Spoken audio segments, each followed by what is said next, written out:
Hello friends. हमारे YouTube channel में आपका स्वागत है। मेरा नाम है राकेश सैनी। फ्रेंड्स, ज्योग्राफी की क्लास में ये मानव पर्यावरण पारिस्थितिकी तंत्र चल रहा है, जिसमें आज का टॉपिक है बायोस्फीयर रिजर्व, जैव मंडल आरक्षित क्षेत्र। वीडियो स्टार्ट करने से पहले आपसे निवेदन है, हमारी वीडियो को अपने दोस्तों में शेयर करें और हमारे चैनल को सब्सक्राइब अवश्य करें। देखो, सबसे पहले बात कर लेते हैं जैव मंडल आरक्षित क्षेत्र। यह संकल्पना 1971 में यूनेस्को द्वारा लाई गई। भारत में 1986 में इसे अपनाया गया। यूनेस्को में कब आई थी? तो 1971 में। जबकि भारत में इसे यूनेस्को सूची में जो शामिल करा है वो 1986 में करा है। यूनेस्को MAB की संकल्पना, ये इसका पूर्ण रूप क्या होता है? Man and biosphere reserve. जबकि अगर सही ढंग से बायोस्फीयर रिजर्व की अगर बात करें तो इसकी स्थापना 1969 में करी है। जैव मंडल आरक्षित क्षेत्र 1986 में भारत सरकार ने सबसे पहले जो है नीलगिरी को जैव मंडल आरक्षित घोषित किया था। अब ये नीलगिरी जो है ये तमिलनाडु और केरल और कर्नाटक, ये 3 राज्यों में है, जो टोटल मिलाकर 5520 किलोमीटर का हो जाता है। इतने एरिया में नीलगिरी और बायोस्फीयर रिजर्व शामिल है। फिर 1988 में नंदा देवी जो फूलों की घाटी के नाम से प्रसिद्ध है, ये उत्तराखंड में स्थित है। ये 6407 किलोमीटर एरिया के क्षेत्र में कवर है। उसके बाद 1988 में ही नोक्रेक मेघालय में स्थित है। ये 820 किलोमीटर का है और ये सबसे छोटा है बायोस्फीयर रिजर्व। फिर 1989 में मन्नार की खाड़ी तमिलनाडु में स्थित है। ये 10,500 किलोमीटर कवर करता है। ये पहला समुद्री जैव मंडल आरक्षित क्षेत्र है। 2010 में शेषांचल आंध्र प्रदेश, ये जो है 4,755 किलोमीटर क्षेत्र में है। फिर उसके बाद 2009 में कोल्ड डिजर्ट यानी कि हिमाचल प्रदेश में 7,770 किलोमीटर का कोल्ड डिजर्ट फैला हुआ है। 2011 में पन्ना हीरे के लिए प्रसिद्ध है।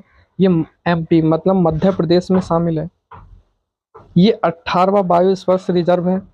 ये जो कवर करता है वो 2998 किलोमीटर करता है। अब इससे संबंधित मोस्ट पॉइंट को देख लेते हैं कि भारत का सबसे बड़ा बायोस्फीयर रिजर्व कौन सा है? तो ये कच्छ का रण गुजरात में पड़ता है। ये कुल मिलाकर 12,454 किलोमीटर का है। सबसे छोटे की बात करें तो भारत का जो सबसे छोटा बायोस्फीयर रिजर्व है ये डिब्रूगढ़ सिखोवा, जो 765 किलोमीटर के क्षेत्र में फैला हुआ है। अगर बात करें भारत का ही नहीं, दुनिया का जो सबसे ऊंचा बायोस्फीयर रिजर्व है ये कंचनजंगा है। ये कितना है? तो 8,586 मीटर की ऊंचाई पर है। अब बायोस्फीयर रिजर्व इंडिया के अंदर कितने हैं? तो ये टोटल हैं 18। इसमें 12 यूनेस्को के वैश्विक नेटवर्क MAB में शामिल हैं, यानी कि मैन एंड बायोस्फीयर रिजर्व में शामिल हैं। अब इसके विस्तार के बारे में बात करें विस्तार में। देखो, बायोस्फीयर रिजर्व जो है ये जैव मंडल आरक्षित क्षेत्र, ये 3 भागों में डिवाइड करते हैं, कोर जोन में, बफर जोन में और ट्रांजिशन जोन में। कोर जोन जो होता है वो protected zone for biodiversity natural reserve होते हैं। ये पूरी तरह से संरक्षित क्षेत्र होते हैं। इसमें किसी भी मानवीय गतिविधियों की अनुमति नहीं होती है, यानी कि हस्तक्षेप नहीं कर सकते। इसके ऊपर से हवाई जहाज को भी नहीं उड़ाया जा सकता। कोर जोन में। जबकि बफर जोन में तो इसमें सीमित मानवीय गतिविधियों की अनुमति होती है, जिससे बायोस्फीयर रिजर्व पर बुरा प्रभाव नहीं पड़ता है, जैसे पर्यावरण शिक्षा पर, शोधकर्ता पर, मनोरंजन पर और पर्यटन पर। इन पे जो है बुरा प्रभाव नहीं पड़ता है। तीसरे नंबर पर आता है ट्रांसिशन जोन। ट्रांसिशन जोन में देखो, संक्रमण क्षेत्र, यहाँ पर मानवीय गतिविधियों की अनुमति होती है, बशर्ते लैंड यूज पॉलिसी को ध्यान में रखते हुए, जैसे बस्ती निर्माण, अधिकारियों एवं कर्मचारियों का आवास, कृषि भी और पशुपालन आदि इसके तहत आते हैं। अब पूर्वी क्षेत्र के बायोस्फीयर रिजर्व जो हैं उनको देख लेते हैं। तो देखो, पूरब में मानस, ये असम में है। दिहांग देवांग जो अरुणाचल प्रदेश में है, और डिब्रू सिखोवा ये असम में है, और नोक्रोक मेघालय, ये गारो का पहाड़ी क्षेत्र में आते हैं। ये कितने आते हैं? तो ये 4 पूर्वी क्षेत्र में बायोस्फीयर रिजर्व हैं। अगर नोक्रेक की बात करें तो ये सबसे अधिक जैव विविधता वाला बायोस्फीयर है, और नोक्रोक झील सबसे अधिक जैव विविधता वाली भी है। असम में जो मानस है इसमें रेड पांडा और लंगूर ये तुम्हें देखने को खूब मिलता है। अब बात करें पूर्वी क्षेत्र के जो प्रस्तावित BSR यानी कि बायोस्फीयर रिजर्व है, इसको जो बनाने का अभी निर्णय लिया जा रहा है, तो जैसे तमांग घाटी अरुणाचल प्रदेश में ये बनना है, और ब्लू माउंटेन फॉगपुई ये मिजोरम में, और अगर पश्चिमी की बात करें तो कच्छ की खाड़ी है जो कच्छ का रण में घेरे हुए है, और थार का मरुस्थल है, और लक्षद्वीप में भी है। ये प्रस्तावित है बायोस्फीयर रिजर्व। नेशनल पार्क यानी कि राष्ट्रीय उद्यान और वाइल्ड लाइफ सेंचुरी वन्य जीव अभयारण्य।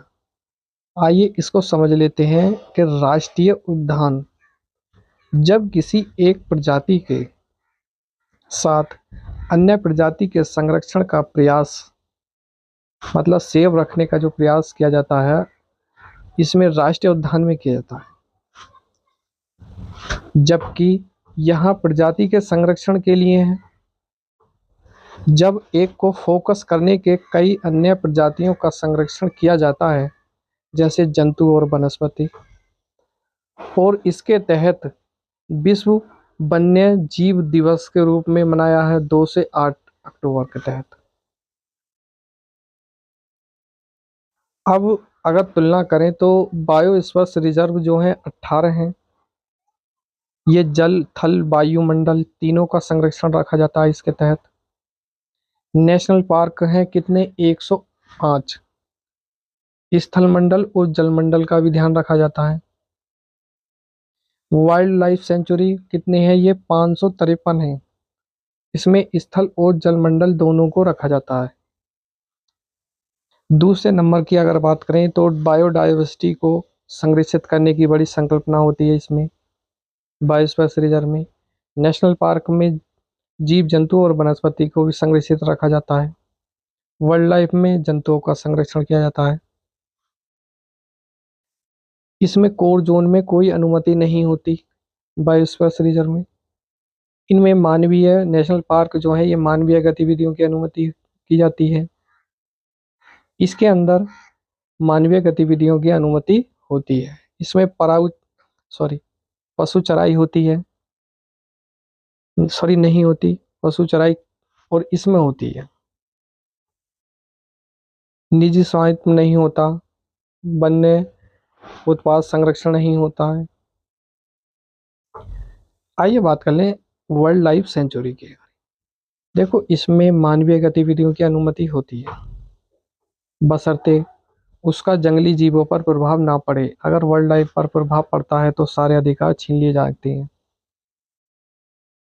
अब बायोस्फीयर रिजर्व में वाइल्ड लाइफ सेंचुरी 18, जिसमें एक नंदा देवी 1998 की जो फूलों की घाटी चमोली जिले में स्थित है। नेशनल पार्क जो 105 है, इसमें केवला देव घाना भरतपुर राजस्थान में स्थित है। Wild life sanctuary Sultanpur Haryana, wild life sanctuary जो दिल्ली में है। भारत का सबसे बड़ा नेशनल पार्क, तो ये हेमिस नेशनल पार्क है, लद्दाख में स्थित है। और भारत का अगर छोटा नेशनल पार्क की बात करें तो ये साउथ बटन द्वीप यानी कि अंडमान में है। भारत का सबसे छोटा नेशनल पार्क। डायग्राम में देखो, नॉर्थ अंडमान और मिडल अंडमान, इन दोनों के ही बीच में नॉर्थ बटन द्वीप है, मिडल द्वीप है और साउथ बटन द्वीप है। ये भारत का सबसे छोटा नेशनल पार्क है। First national park of India, oldest और फर्स्ट भी है, तो 1936 का है gym national Corbett national park. ये उत्तराखंड में स्थित है, जबकि इसका जो पुराना नाम है हेली नेशनल पार्क है। Floating national park of India, Bharat का तैरता हुआ नेशनल पार्क। ये एग्जाम में बहुत खूब पूछा जाता है, केवला झाम मणिपुर का। अब बात करें नेशनल पार्क और वाइल्ड लाइफ सेंचुरी, ये एक्ट 1972 में पास हुआ है।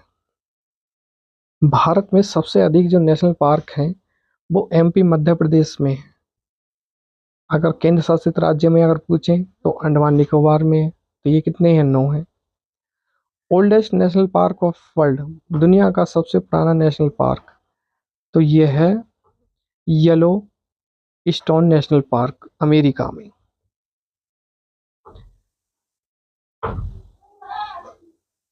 अगर देखो ये बात करें, ये तो ये पश्चिमी घाट होता है, ये पूर्वी घाट होता है।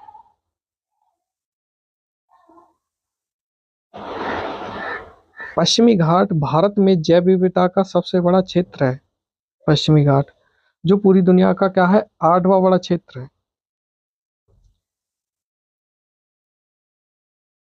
इसके जैव विविधता का कैसे संरक्षण किया जाए, इसके लिए 2 कमेटी बनाई गई हैं। पहला है माधव गाडविन समिति और दूसरी है के कस्तूरी रंगन समिति। माधव गाडविन समिति जो बनाई है ये 2010 में बनाई है और रिपोर्ट जो दी है अपनी 2011 में दी है। इसके तहत बेस्ट घाट के इकोलॉजी के अध्ययन के लिए किया गया था। वहीं के कस्तूरी रंगन समिति 2011 की है। इसके तहत